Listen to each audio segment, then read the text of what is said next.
ଅନେକ ଦିନର ତଳର କଥା।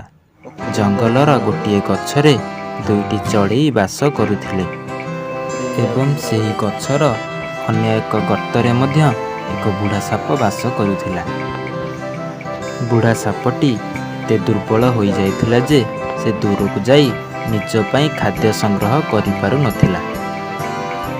ତେଣୁ ପ୍ରତ୍ୟେକ ଦିନ ଦୁଇଟି ଚଢ଼େଇ ଗର୍ତ୍ତ ନିକଟରେ ବୁଢ଼ା ସାପଟି ପାଇଁ କିଛି ଖାଦ୍ୟ ଛାଡ଼ି ଆସୁଥିଲେ। ବୁଢ଼ା ସାପଟି ମଧ୍ୟ ଦୁଇଟି ଚଢ଼େଇକୁ କୃତଜ୍ଞତା ଜଣାଉଥିଲା। ଦିନେ ଗୋଟିଏ ଶିକାରୀ ଆସି ଗୋଟିଏ ଚଢ଼େଇକୁ ତୀର ମାରିବା ପାଇଁ ଚେଷ୍ଟା କରିଲା। ଠିକ୍ ସେହି ସମୟରେ ବୁଢ଼ା ସାପଟିର ନଜର ସେହି ଶିକାରୀ ଉପରେ ପଡ଼ିଲା। ସେ ଆଉ ବିଳମ୍ବ ନ କରି ତୁରନ୍ତ ଯାଇ ସେହି ଶିକାରୀର ଗୋଡ଼କୁ ଦଂଶନ କରିଦେଲା, ଯାହାଦ୍ୱାରା ଶିକାରୀଟିର ଲକ୍ଷ୍ୟଭେଦ ହୋଇଗଲା ଏବଂ ତୀରଟି ଅନ୍ୟ ଏକ ଡାଳରେ ବାଜି ଭାଙ୍ଗିଗଲା। ଚଢ଼େଇଟିର ଜୀବନ ବଞ୍ଚାଇ ସାପଟି ମଧ୍ୟ ଦେଖାଇଦେଲା ଯେ ସେ ବି ଜଣେ ପ୍ରକୃତ ବନ୍ଧୁ। ତେଣୁ ଏହି ଗପରୁ ଆମେ ଶିଖିଲେ ଯେ ବିପଦ ସମୟରେ ଯିଏ ଆମକୁ ସାହାଯ୍ୟ କରେ ସେ ହିଁ ଆମର ପ୍ରକୃତ ବନ୍ଧୁ।